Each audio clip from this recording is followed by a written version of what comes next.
Hello दोस्तों। आज doctor Ram सेहत पॉडकास्ट में बात करते हैं नींद के बारे में, जो कि किसी भी दवा से ज़्यादा प्रभावशाली होती है। जो आपकी नींद होती है, ज़्यादातर लोगों में अनिद्रा यानी इंसोम्निया कोई बीमारी नहीं है, बल्कि स्वयं की आदतों का परिणाम होता है। आदतें जो नींद की प्रणाली को नष्ट कर देती हैं। आज हम बात करेंगे विज्ञान पर आधारित और उपयोगी तरीकों की, जो कि नींद की गुणवत्ता में सुधार कर सकते हों और अपनाने में आसान भी हों। हमारा जो पहला पॉइंट है वो है कि ज़्यादातर लोग नींद की गुणवत्ता के लिए सोने के समय को तय करते हैं कि मैं रात को इतने बजे सोऊंगा। आज जरा हम जागने के समय को तय कीजिए मेरे कहने से। फिर चाहे रविवार हो या कोई अन्य अवकाश का दिन हो, सोने का समय छोड़िए, सुबह उठने का समय तय कीजिए। जब आप कोई 4 से 5 सप्ताह तक निश्चित समय पर उठने लगते हैं, तो आपके मस्तिष्क का जो सुप्रा कियास्मेटिक न्यूक्लियस है, उसको जल्द सोने को प्रेरित होना पड़ता है। आपके ब्रेन को आपका सुप्रा कियास्मेटिक न्यूक्लियस नाम का जो जगह होती है आपके ब्रेन में, वो आपके पूरे मस्तिष्क को फिर प्रेरित करने लग जाता है कि क्योंकि आप सुबह जल्दी उठे हो, तो अब शाम हो गई है, तो आपको जल्दी सोना है। तो आपका ब्रेन जो ही इवनिंग आवर्स आने लगते हैं तो सोने के मोड में जाने लगता है, और आप 10 बजे के आसपास धीरे धीरे स्वतः ही सोने लग जाते हैं। बस 4 से 5 सप्ताह तक आपको इस बात के लिए प्रयास करना पड़ेगा।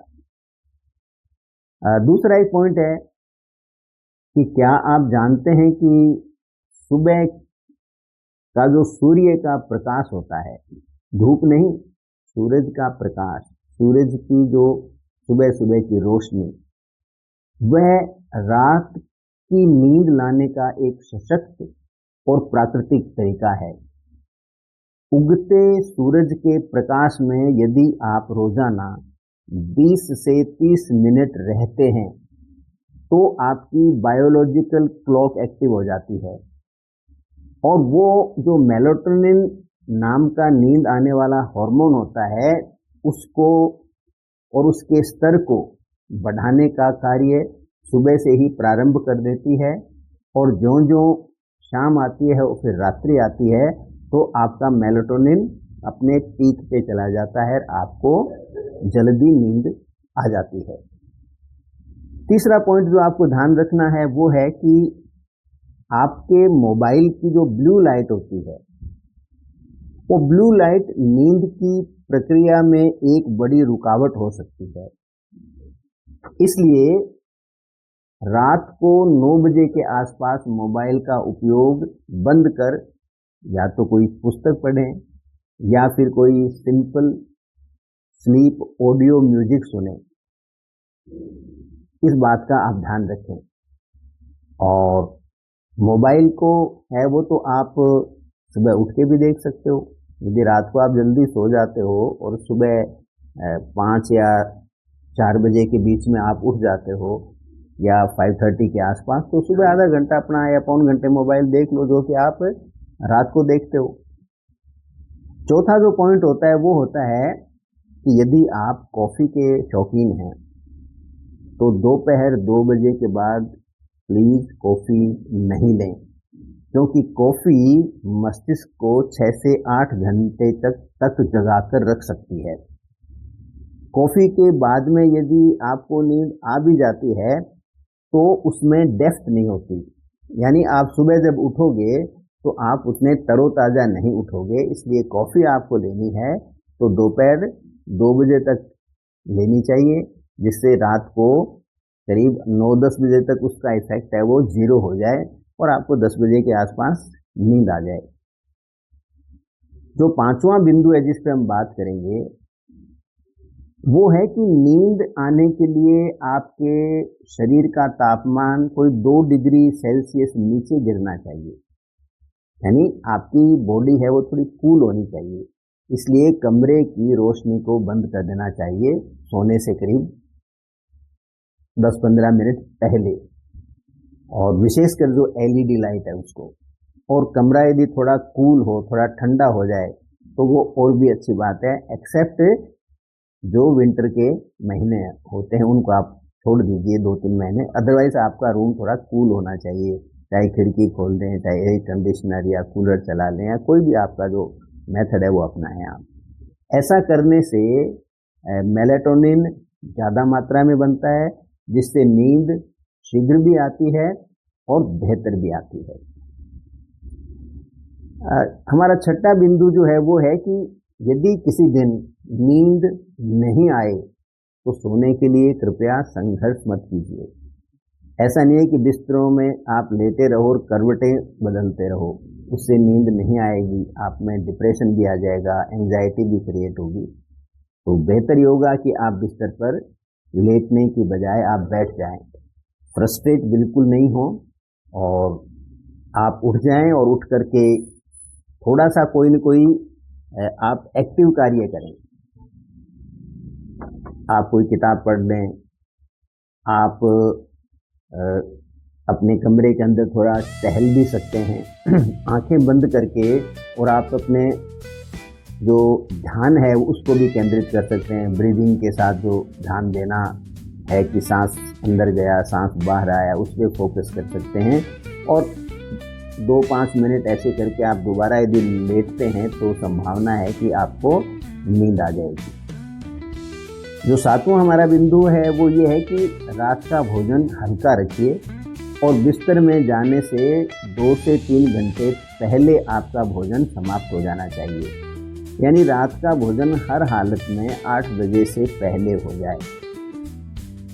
इसके अलावा जो अन्य बिंदु है वो है कि सांस लेने की एक विशेष विधि का प्रयोग भी बहुत लाभदायक हो सकता है।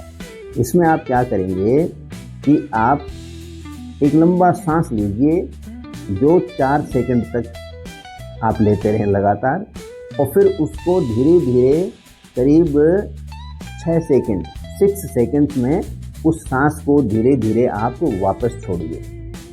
ऐसा करने पर आपका जो पैरासिम्पैथेटिक सिस्टम है, पैरासिम्पैथेटिक नर्वस सिस्टम है, वो एक्टिव हो जाएगा, और उससे क्या होगा, आपका शरीर है वह रिलैक्स हो जाएगा। और इस पूरी प्रक्रिया में आपको कोई 5 मिनट तक का टाइम लगता है। तो आप 5-1 मिनट ये रोज़ाना करोगे तो संभावना ये है कि आपको अगले 15-20 मिनट में कब पता लगेगा कि आपकी पलकें लग गई और आप गहरी नींद में चले गए। इसके अलावा कुछ और बातों का भी ध्यान रखना होता है, जैसे आपको तेज़ खर्राटे आते हों, या अगले दिन आप दिन भर नींद में ही बने रहते हों, या सुबह जब उठते हो तो आपका सर दर्द अक्सर होता है, या रात में आपकी टांगों में एक अजीब सा दर्द होता है जिसको रेस्टलेस लेग्स कहते हैं, या आप अवसाद या एंजाइटी यानी डिप्रेशन और बेचैनी से पीड़ित रहते हो, तो फिर आपको किसी न किसी अनुभवी चिकित्सक से सलाह लेनी चाहिए, और ये जो आपके जो प्रॉब्लम है इनका कोई सॉल्यूशन निकालें ताकि आपको अच्छी नींद आए।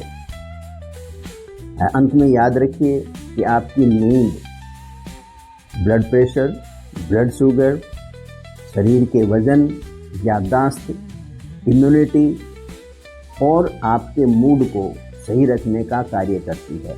इसलिए आपकी नींद जीवन के लिए अति महत्वपूर्ण है।